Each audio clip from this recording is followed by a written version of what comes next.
Friends, कलाम arts classes की YouTube channel में आप सभी का स्वागत है। तो हालांकि आप सभी जानते हैं कि अभी मैं क्लास 6 की एनसीईआरटी ज्योग्राफी कंप्लीट करा रहा हूं। तो क्लास 6 की एनसीईआरटी ज्योग्राफी का आज हम लोग 5वां चैप्टर पढ़ेंगे, जिस चैप्टर का नाम है पृथ्वी के प्रमुख परिमंडल। देखिए दोस्तों, इस चैप्टर का नाम है पृथ्वी के प्रमुख जो परिमंडल है। तो इस चैप्टर में खास तौर पे हम लोग महाद्वीप के बारे में पढ़ेंगे, महासागर के बारे में पढ़ेंगे और वायुमंडल की कुछ परतों के बारे में पढ़ेंगे। एग्ज़ाम के दृष्टिकोण से अगर आप देखिएगा तो ये बहुत ही ज़्यादा इम्पोर्टेंट चैप्टर है। चलिए, इसका मैं 2 पार्ट में वीडियो बनाऊंगा। ये इसका फर्स्ट पार्ट है, इसका सेकेंड पार्ट आएगा। 2 पार्ट में मैं इस पूरे चैप्टर को कवर करूंगा।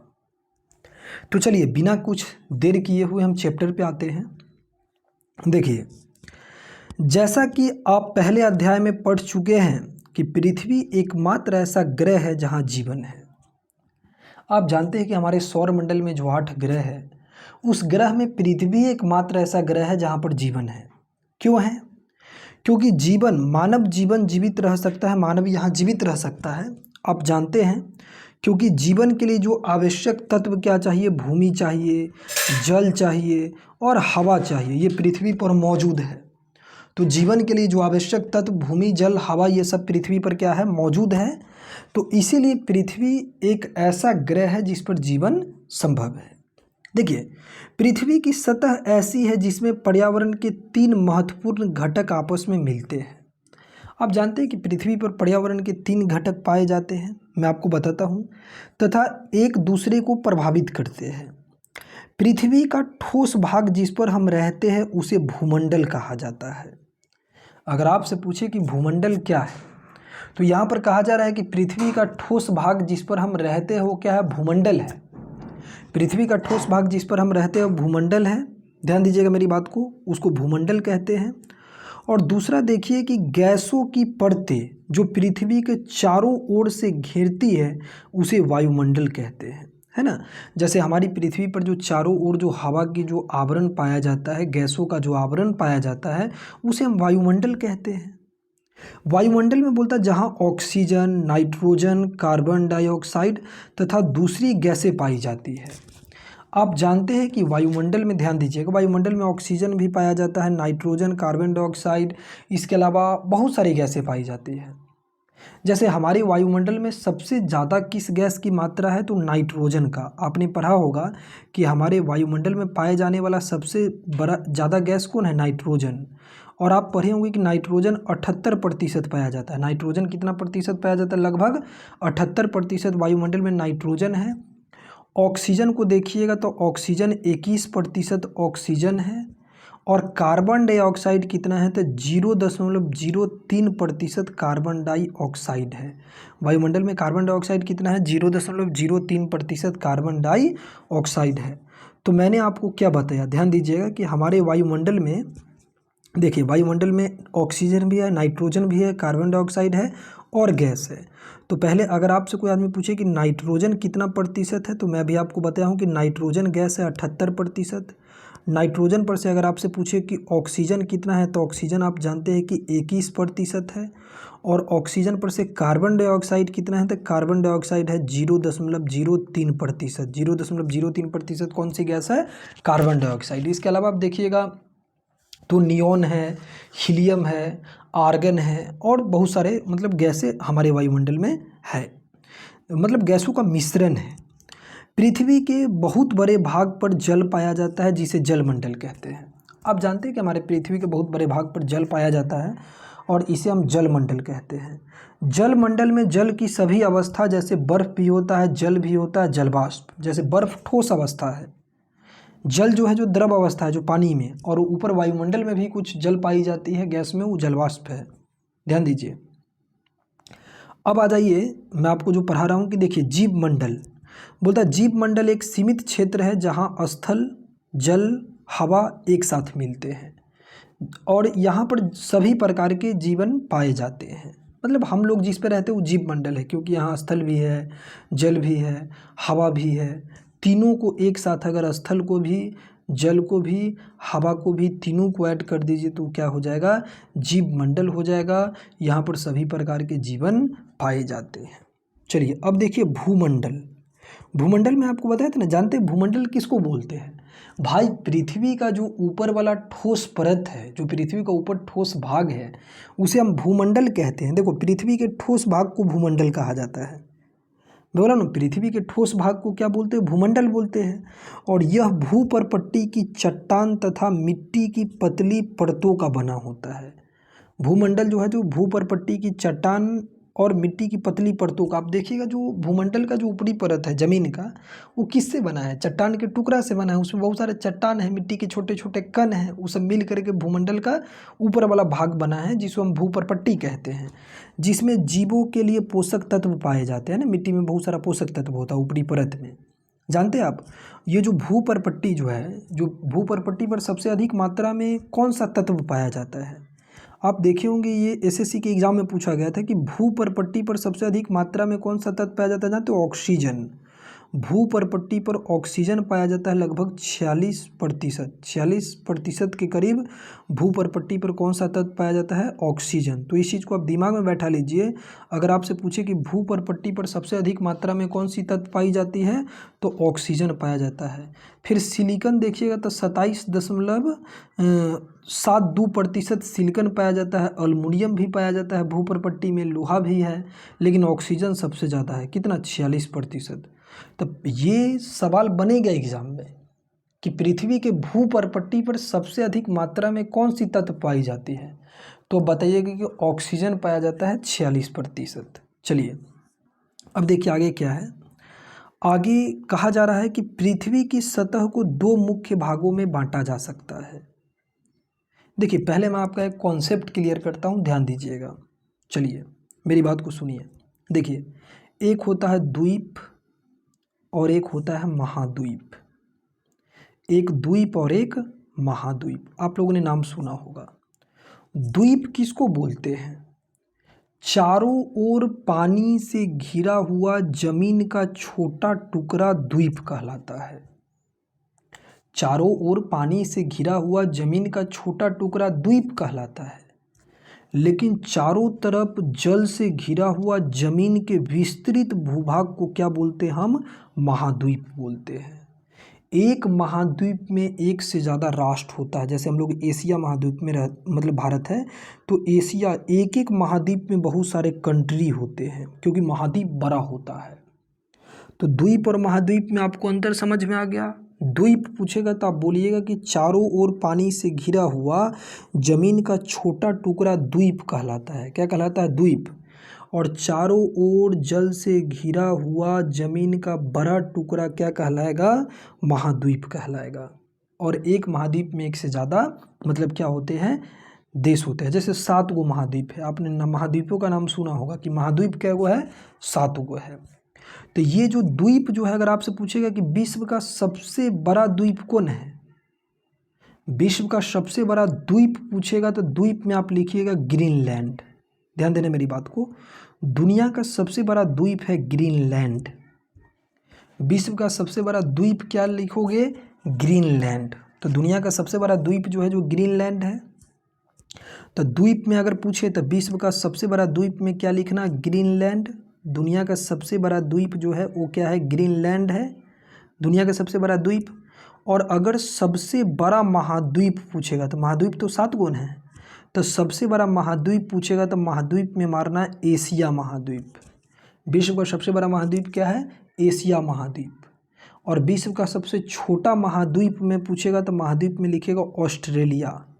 विश्व का सबसे छोटा महाद्वीप कौन महाद्वीप है? ऑस्ट्रेलिया महाद्वीप। और विश्व का सबसे बड़ा महाद्वीप कौन है? एशिया महाद्वीप। और विश्व का सबसे बड़ा द्वीप कौन है? ग्रीनलैंड। तो द्वीप और महाद्वीप आपको समझ में आ गया। चलिए बहुत अच्छी बात, अब आगे देखें।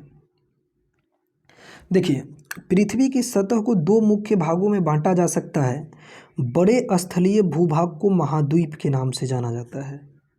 बड़े स्थलीय भूभाग को महाद्वीप कहा जाता है तथा बड़े जलाशयों को महासागरीय बेसिन के नाम से जानते हैं। देखिए बड़ा जो भूभाग होगा वो तो महाद्वीप कहलाएगा, लेकिन जल का जो बहुत बड़ा जो जलाशय होगा, जल का जो बहुत बड़ा क्षेत्र होगा, बेसिन होगा, वो क्या कहलाएगा? महासागर। विश्व के सभी महासागर आपस में एक दूसरे से जुड़े हुए हैं। यहाँ पर कहा जा रहा है कि विश्व के जितने भी महासागर हैं सब एक दूसरे से आपस में जुड़े हैं। विश्व के मानचित्र को देखिए, क्या सभी स्थलीय भूभाग एक दूसरे से आपस में जुड़े हैं? देखिए, समुद्र जल का तल सभी जगह समान होता है। अगर आप समुद्र जल का जो सतह जो होता है, तल सभी जगह समान होता है। स्थल की ऊंचाई को समुद्र तल से मापा जाता है ना, जिसे शून्य माना जाता है। क्या माना जाता है? उसे शून्य। देखिए, मैं आपको कुछ महाद्वीप दिखाता हूँ। जैसे 7 गो महाद्वीप है ना, सबसे बड़ा महाद्वीप एशिया और सबसे छोटा महाद्वीप क्या है? ऑस्ट्रेलिया। तो चलिए अब आ जाइए, जो आपके बुक में जो मैप दिया है, नक्शा जो दिया है, उस नक्शा का अब हम लोग इस्तेमाल करेंगे। लेकिन नक्शा का इस्तेमाल करने से पहले चलिए मैं आपको थोड़ा बता दूँ, इस पैराग्राफ को पूरा कर लेता हूँ। देखिए क्या कहा जा रहा है कि विश्व का सबसे ऊंचा शिखर माउंट एवरेस्ट समुद्र तल से 8,848 मीटर ऊंचा है। ये आप लोग जानते होंगे, ये बहुत इंपॉर्टेंट चीज़ है। अगर आपसे पूछेगा कि विश्व का सबसे ऊंचा पर्वत शिखर कौन है, तो माउंट एवरेस्ट है। आप लिखोगे कि विश्व का सबसे ऊंचा पर्वत शिखर कौन है? माउंट एवरेस्ट विश्व का सबसे ऊंचा पर्वत शिखर है। और माउंट एवरेस्ट की पूरी ऊंचाई कितनी है? तो आप लिखिएगा कि माउंट एवरेस्ट की ऊंचाई 8,848 मीटर है। और माउंट एवरेस्ट जानते हो नेपाल में है। माउंट एवरेस्ट नेपाल में है। और माउंट एवरेस्ट को ना मतलब एशिया महाद्वीप में पड़ता है माउंट एवरेस्ट, क्योंकि नेपाल भी तो एशिया में है। तो एशिया का सबसे ऊंचा स्थान बल्कि विश्व का सबसे ऊंचा पर्वत शिखर है माउंट एवरेस्ट, जिसकी ऊंचाई 8,848 मीटर है ना, माउंट एवरेस्ट की। और देखिए आगे क्या कहा जा रहा है, मैं आपको बताता हूँ कि विश्व का सबसे गहरा भाग प्रशांत महासागर का मेरियाना गर्त है। जानते हो, दुनिया का सबसे गहरा भाग जो है, विश्व का जो सबसे गहरा भाग है वो प्रशांत महासागर का मेरियाना गर्त है, जिसकी गहराई 11,022 मीटर है। जिसकी गहराई कितना है? 11,022 मीटर। तो विश्व का सबसे गहरा भाग प्रशांत महासागर का मेरियाना गर्त है, जिसकी गहराई 11,022 मीटर है। क्या आपने कभी कल्पना की है कि समुद्र की गहराई पृथ्वी का सबसे ऊंचा भाग से इतनी अधिक भी हो सकती है? और जानते हो, विश्व का जो सबसे गहरा भाग है मेरियाना गर्त, ये प्रशांत महासागर में है। गहराई इसका 11,022 मीटर है। ये भी तुमको एशिया महाद्वीप में ही पड़ता है। तो 2 गो क्वेश्चन ऐसे याद कर लेना कि एशिया महाद्वीप का सबसे ऊंचा पर्वत शिखर या ये तो क्या हो जाएगा? Mount Everest 8,848। और सबसे गहरा भाग दुनिया का तो मेरियाना गर्त, ये भी तुमको एशिया में ही पड़ता है, दोनों।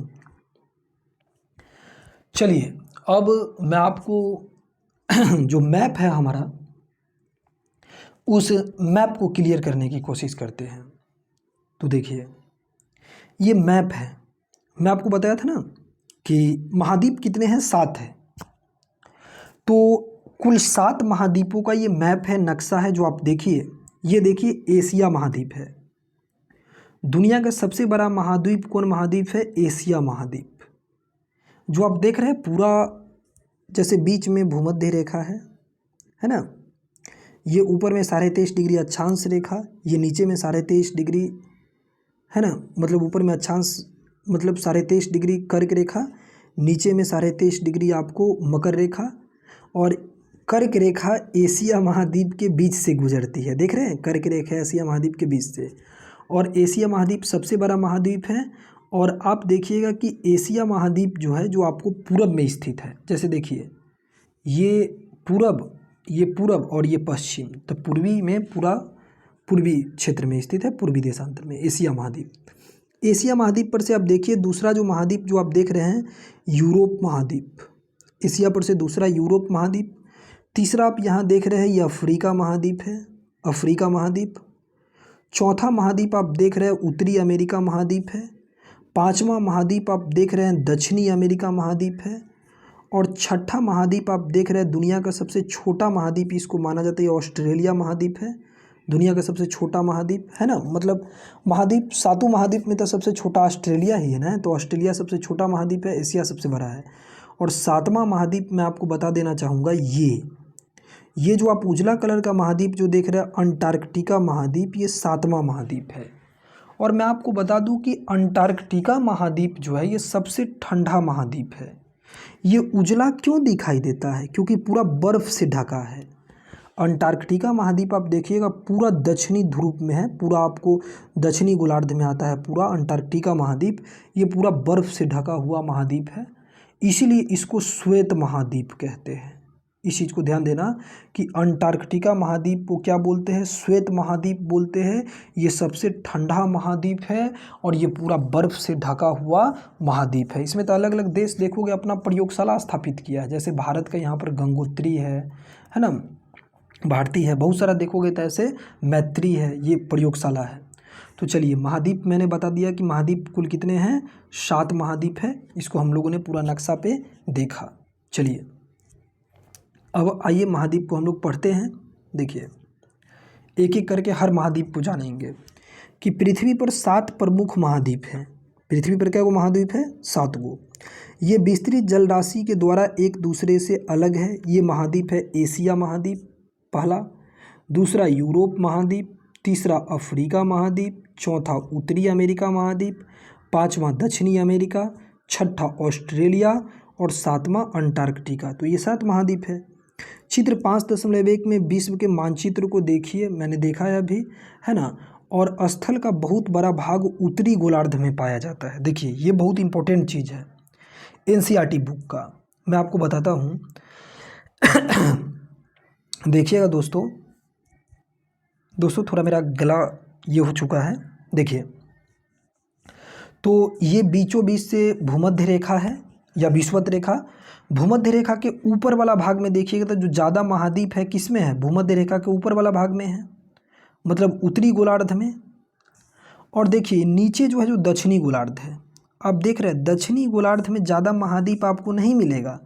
दक्षिणी गोलार्ध में जल ज़्यादा है, पानी बहुत है। खाली इसमें ऑस्ट्रेलिया महाद्वीप पूरा का पूरा दक्षिणी गोलार्ध में है, अफ्रीका महाद्वीप का दक्षिणी गोलार्ध में ज़्यादा आपको जल मिलेगा, इसलिए इसको जलीय गोलार्ध बोलते हैं। दक्षिणी गोलार्ध को क्या बोलते हैं? जलीय गोलार्ध। और उत्तरी गोलार्ध को स्थलीय गोलार्ध क्यों कहते हैं? क्योंकि ज़्यादा इसमें भूमि है, जो ज़्यादा जो भूमंडल का जो है ज़्यादा महाद्वीप सब आपको सब किस में स्थित है? उत्तरी गोलार्ध में है। तो इसीलिए उत्तरी गोलार्ध को स्थलीय गोलार्ध कहते हैं, क्योंकि यहाँ पर ज़्यादा ज़मीन है, ज़्यादा महाद्वीप है। और दक्षिणी गोलार्ध में चले जाएगा तो दक्षिणी गोलार्ध में ज़्यादा पानी है, वाटर है, तो इसको हम जलीय गोलार्ध कहते हैं। तो इस चीज़ को ध्यान दे दीजिएगा, बैठा लीजिएगा कि उत्तरी गोलार्ध को स्थलीय गोलार्ध और दक्षिणी गोलार्ध को हम जलीय गोलार्ध कहते हैं। चलिए यही कह रहा था, ध्यान दीजिए। अब देखिए एशिया महाद्वीप के बारे में हम लोग पढ़ेंगे। तो एशिया विश्व का सबसे बड़ा महाद्वीप है। मैंने आपको बताया कि एशिया विश्व का सबसे बड़ा महाद्वीप कौन सा महाद्वीप है? एशिया। यह पृथ्वी के कुल क्षेत्रफल के 1/3 भाग में फैला है, 1/3। अगर आप देखिएगा तो एशिया महाद्वीप क्या माना जाता है? माना जाता है कि 33% जो भूमि है, स्थल वाला भाग, वह केवल एशिया महाद्वीप में है। एशिया महाद्वीप विश्व के 33% स्थलीय भाग पर इस महाद्वीप का विस्तार है, तब ना 1/3 मैं बोला हूँ कि क्षेत्रफल का 1/3 में फैला है। यह महाद्वीप पूर्वी गोलार्ध में स्थित है। एशिया महाद्वीप मैं अभी आपको बताया क्या हूँ कि पूर्वी गोलार्ध में स्थित है एशिया महाद्वीप, है ना। अब देखिए कर्क रेखा इस महाद्वीप के बीच से होकर गुजरती है। देखिए एशिया महाद्वीप पूर्वी गोलार्ध में स्थित है और कर्क रेखा बीच से गुजरती है। चलिए मैं कॉन्सेप्ट क्लियर कर देता हूँ। देखिए ये एशिया महाद्वीप है और ये तो आपको इधर पूरब है ना और इधर पश्चिम है, तो एशिया महाद्वीप पूरा पूर्वी गोलार्ध में है।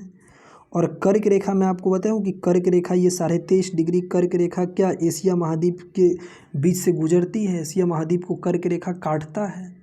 और ये देख रहे हैं यूराल पर्वत है, ये जो देख रहे हैं आप लाल कलर का, ये यूराल पर्वत है। एशिया और यूरोप को एक दूसरा से अलग करता है कौन? यूराल पर्वत।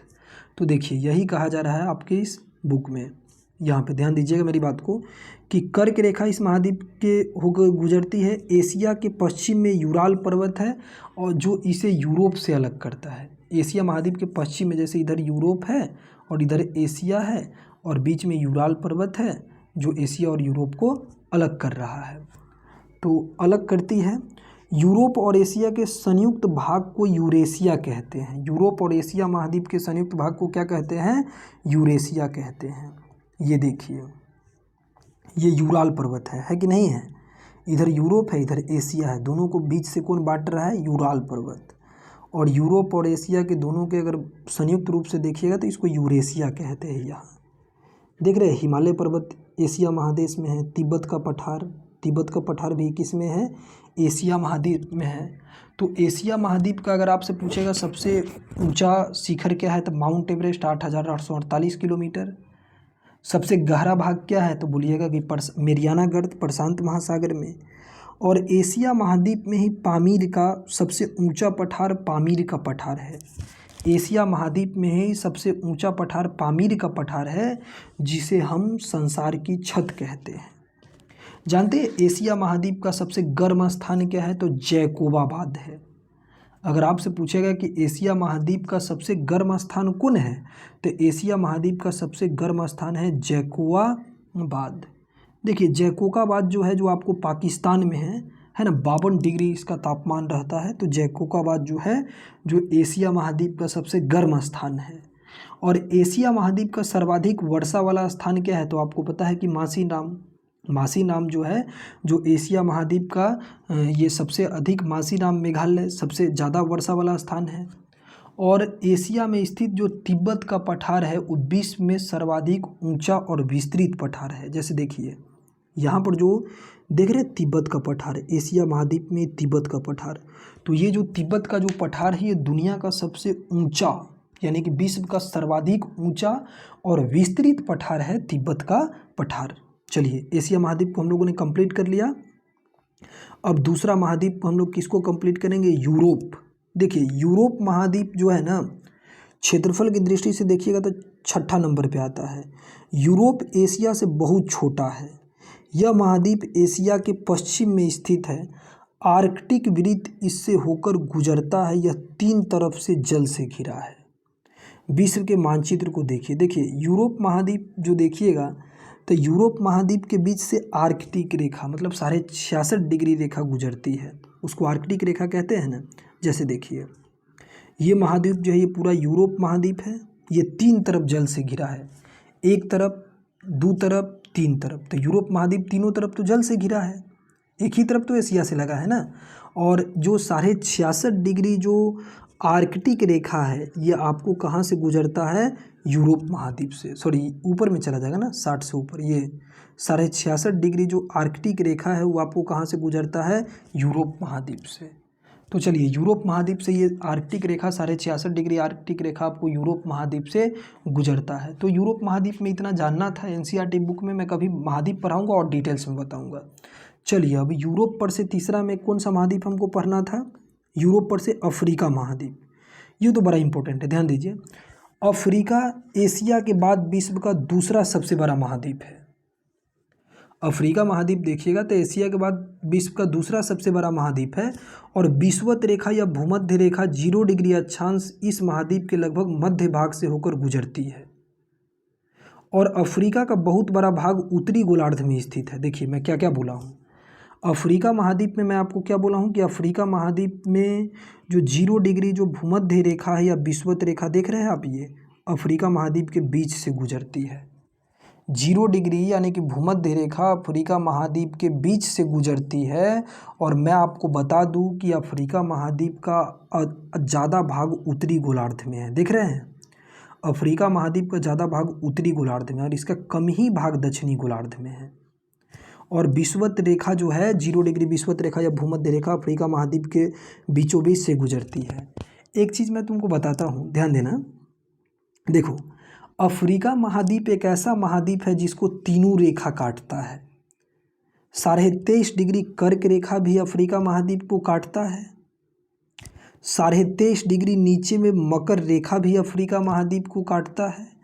और विषुवत रेखा या भूमध्य रेखा भी अफ्रीका महाद्वीप को काटता है। तो ये एकमात्र ऐसा महाद्वीप है अफ्रीका महाद्वीप जहाँ से कर्क रेखा भी 23.5 डिग्री गुजरती है, 23.5 डिग्री नीचे में मकर रेखा भी गुजरती है और बीच से 0 डिग्री अक्षांश यानी कि भूमध्य या विषुवत रेखा भी गुजरती है। देखो दुनिया की सबसे लंबी नदी है नील नदी। नाम सुना होगा कि विश्व की सबसे लंबी नदी नील नदी है। और देख रहे हो नील नदी अफ्रीका महाद्वीप में है। सहारा मरुस्थल बहुत गर्म मरुस्थल है, ये भी तुमको अफ्रीका महाद्वीप में है। एटलस पर्वत को देख रहे हो, एटलस पर्वत भी अफ्रीका महाद्वीप में है। तो अफ्रीका दूसरा सबसे बड़ा महाद्वीप है। इस महाद्वीप से भूमध्य रेखा, कर्क रेखा और मकर रेखा, भूमध्य रेखा, ऊपर में कर्क रेखा, मकर रेखा, तीनों रेखाएं गुजरती है ना। और देखोगे तो अफ्रीका महाद्वीप मतलब सर्वोच्च बिंदु इसका माउंट किलिमंजारो है। वर्तमान में देखोगे माउंट किलिमंजारो इसका बहुत बड़ा बिंदु है। अफ्रीका एटलस पर्वत है, मैं अभी बता ही दिया हूँ, अफ्रीका महाद्वीप में, है ना। तो चलो अफ्रीका महाद्वीप को अब देखो आगे क्या कहा जा रहा है इसमें, अफ्रीका महाद्वीप में, कि अफ्रीका महाद्वीप देखो जानते हैं एक ऐसा महाद्वीप है जिससे होकर कर्क रेखा में बताया हूँ, विषुवत रेखा और मकर रेखा, तीनों रेखा गुजरती है। सहारा का रेगिस्तान विश्व का सबसे गर्म रेगिस्तान है जो कि अफ्रीका में स्थित है। मैं आपको बताया भी था कि सहारा रेगिस्तान देखिएगा, विश्व का सबसे गर्म रेगिस्तान जो है सहारा रेगिस्तान, विश्व का सबसे बड़ा रेगिस्तान है सहारा रेगिस्तान, वो अफ्रीका महाद्वीप में है।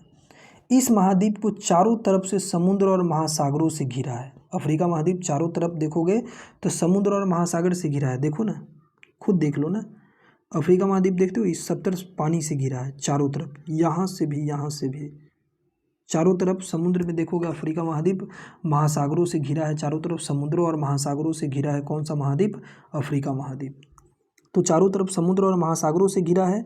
विश्व के मानचित्र को देखिए, आप देखेंगे कि विश्व की सबसे लंबी नदी नील नदी अफ्रीका से होकर गुजरती है। मैंने आपको बताया भी अभी कि विश्व का सबसे लंबा नदी जो नील नदी है वो भी अफ्रीका महाद्वीप में है। अफ्रीका का मानचित्र देखोगे तो कर्क रेखा, मकर रेखा, वृत्त मतलब ये भूमध्य रेखा, तीनों इसको काटता है। मैंने अफ्रीका महाद्वीप पे आपको बता दिया। देखिए अफ्रीका महाद्वीप में जो उष्ण घास के मैदान है उसको सैवान कहा जाता है, और शीतोष्ण घास का मैदान है उसको वेल्डस कहा जाता है।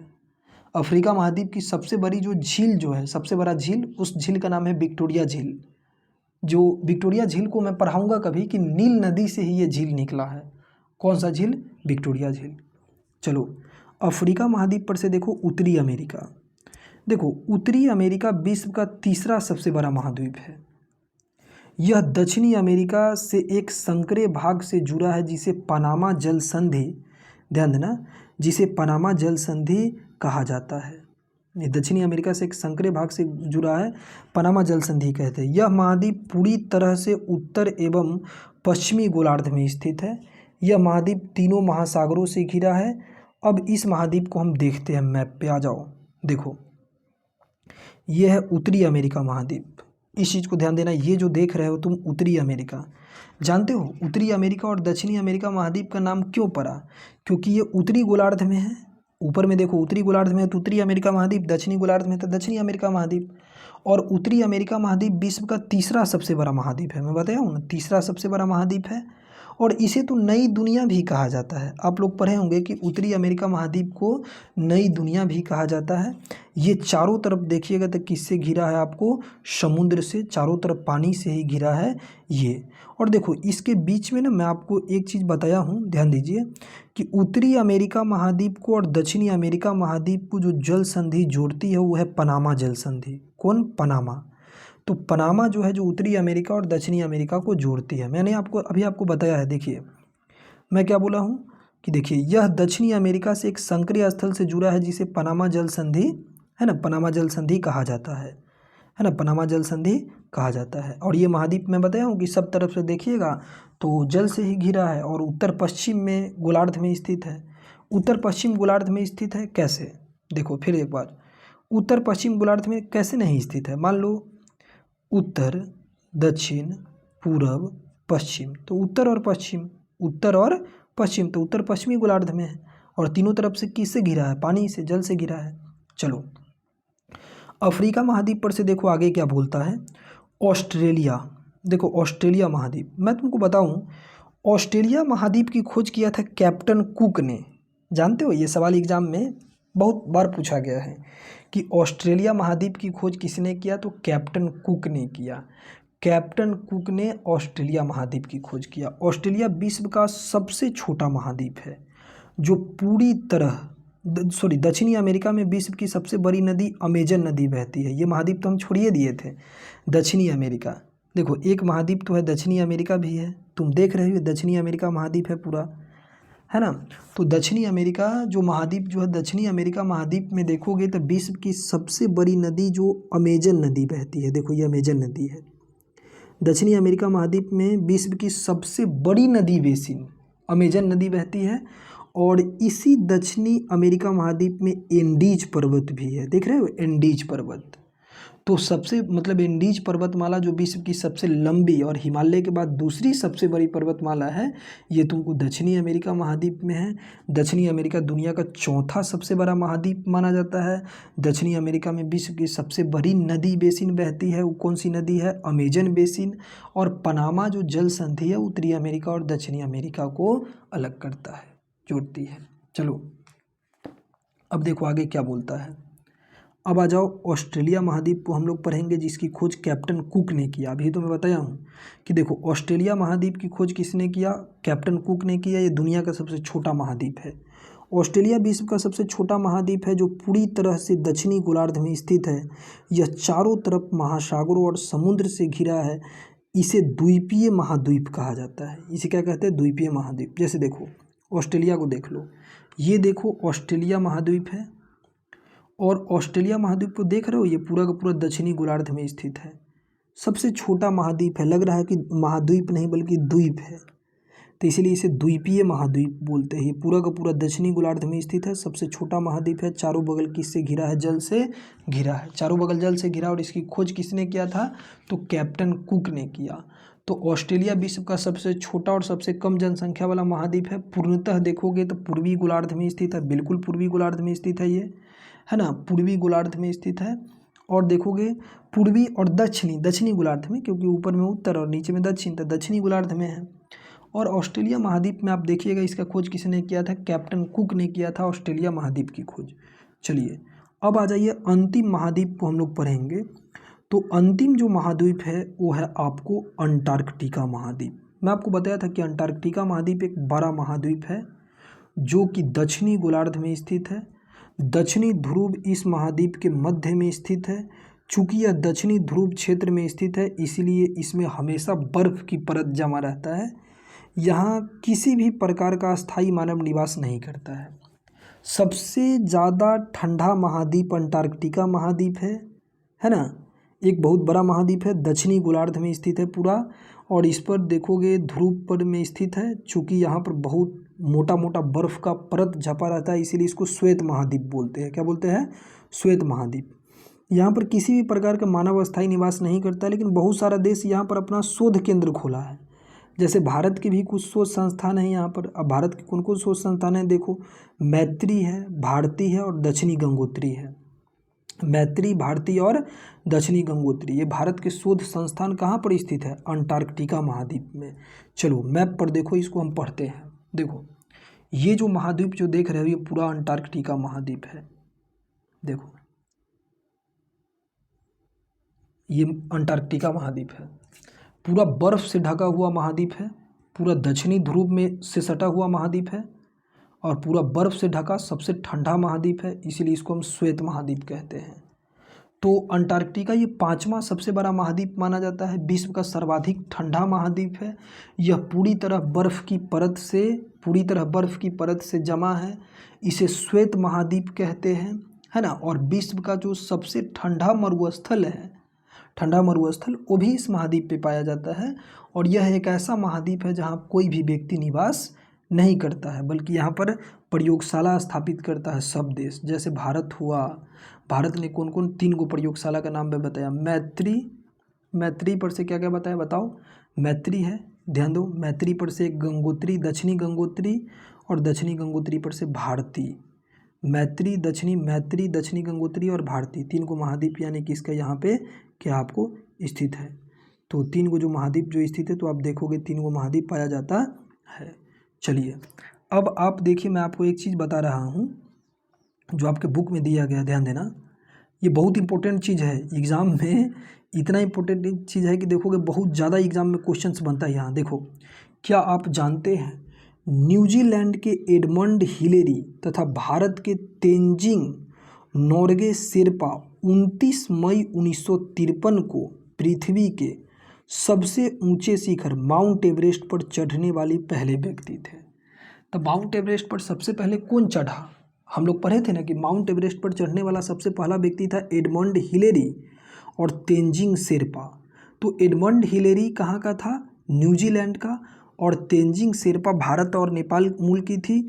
और ये कब चढ़ा माउंट एवरेस्ट पर? तो 29 मई 1953 को।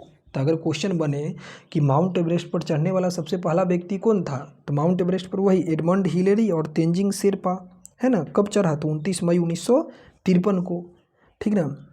देखो अब आगे इसमें क्या कहा जा रहा है, ध्यान देना। जापान की जुंको ताबेई विश्व की पहली महिला थी जो 16 मई 1975 को एवरेस्ट पर कदम रखा। तो माउंट एवरेस्ट पर सबसे पहले जाने वाली महिला का नाम क्या था? तो जुंको, क्या बोलता है, जुंको ताबेई, जो कहाँ की थी? जापान की। कब चढ़ी माउंट एवरेस्ट पर? 16 मई 1975 को। तो माउंट एवरेस्ट पर चढ़ने वाली सबसे पहली महिला थी जुंको ताबेई, ये जापान की थी। ये 16 मई 1975 को एवरेस्ट पर चढ़ी।